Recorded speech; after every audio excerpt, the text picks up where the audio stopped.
back in 2015, I visited Bewley Motor Museum and got to see some of the World of Top Gear exhibition cars. These are quite a hot topic right now though, because where are they now? And that brings us to today's video, where we cover something slightly different and not so much reliant. Hey guys, and welcome back to the channel. So, there's not been a video in quite some time now, probably a couple of months if I say so. I think the last one we did was when we showed the 21E when it came back from the west coast, which itself has actually progressed a lot. But to be fair, I have been quite busy.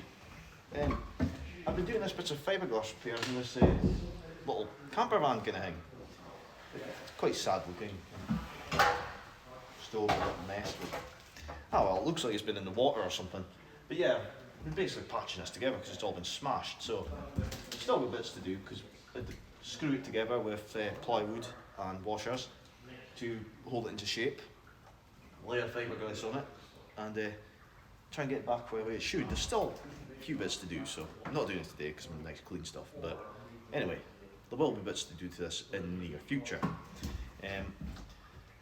But yes, you may be thinking, why are you working on a camper van? You're a reliant person, freewheeler kind of thing, and a camper van is not a reliant. Yes, you're quite right, it is not a reliant. But some of you may recognise these kind of drapes, or may recognise something about what you're seeing right now.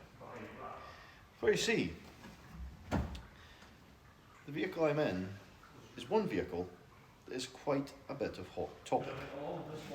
So at the beginning of this video, before I did the intro, because I've probably did a bit back to front, but at the beginning we had a look at some photos of the exhibition down at the Bewley Motor Museum, where the World of Top Gear was on display, where they had the Snowbine, the Stretch Limo Panda, all that bits and pieces, Dirty Rascal, Mr. Whippy, Mr. Nippy, all that Top Gear vehicles from the challenges. Those photos were actually when I was there back in 2014-ish, I think it was, quite a few years back. No, maybe 2015. Anyway, about at least 10 years ago. So a lot of those vehicles I've seen are gone now, they don't exist. But, the end of last year, it was announced the World of Top Gear was going to be closed down.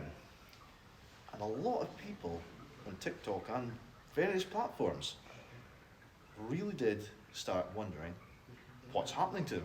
Are they being scrapped? And a lot of people said they're being scrapped. And it actually made the papers. It was in a few national papers about these vehicles being scrapped. And you may be wondering to yourself, why are you on about Top Gear vehicles when you're doing a repair on a camper van?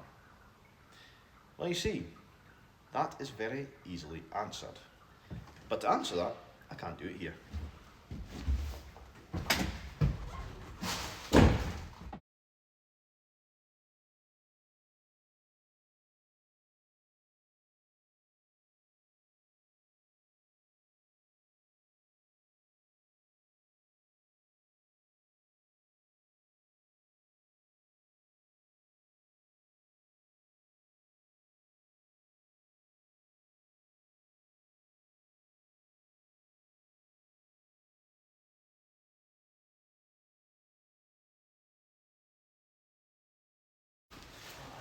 So, I couldn't tell you what this was from in there because we need to be here. And here, I'm pretty sure you'll recognise this vehicle. So what I've been doing fiberglass repairs on is none other than the Damper Van Mark II. And I'm sure a lot of you that are into Top Gear and the older shows will remember these, as this tried to cross the channel and this one really failed. The one behind this did kind of make it a bit better, but this one definitely failed. However, that does raise the question that I asked earlier, where did the Top Gear vehicles end up? And that's right here. The vehicles are now housed at a new location, or a new museum that is, in Aberdeenshire. And they've moved to the Grampian Transport Museum, where you can come along and see the surviving Top Gear vehicles. So there's quite a few here. We're going to look at a couple of them today. Obviously I'm not going to show everything, but we'll look at a few of them sitting here. So because I'm showing you this, and you can see the white one behind me, it would be quite good probably to have a look this way and just see what the other two are. So it's easier for me to do this. So we've got obviously damper van, the Nissan, and the Herald sailboat.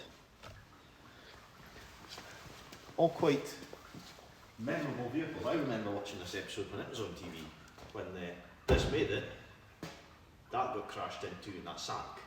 In fact, I think both of those ones sank, because there was a Mark 1 and it sank as well. But yeah, quite controversial vehicles, but they survive. Who knows, they might live again at one point, but with the state of them, probably unlikely. But they might, you never know. Anyway guys, this is all I'm going to show you this time, because I've got that stuff to do at some point. So I will be repairing the damper van bit to make it look a bit more nicer. But yeah, a little video of what I've been up to and what's actually happened to the Top Gear vehicles. We can have there's probably a little sneak peek coming up of a couple other things that are here. But in the meantime, I guess you'll just have to get ready to when the museum opens and come along and have a look at them yourself. In the video description will be the link to the museum's website and their opening hours, visiting, how to come along and see these vehicles, will be all in the description. So, hope you've enjoyed seeing what I've been working on, which is a bit of a change, finding out where these really quite unique and quirky cars have gone after they were supposedly scrapped, and getting to know that you can come and see them in the future. So, if you have enjoyed this video, remember to hit like and subscribe to the channel. I will be doing bits and pieces of these in the future, so you can see content with me working on ex-Top Gear vehicles, which will be quite interesting. Especially when you see how they're constructed. Yeah, quite interesting. I imagine there'll be quite choice words used when working on these. But anyway guys, I hope you've enjoyed it. Like again, remember to like and subscribe if you want to follow this video, and follow the channel for the Reliant related content that's usually here and some of these quirky unusual things that appear on the channel. Anyway guys, thanks for watching, and we'll see you next time.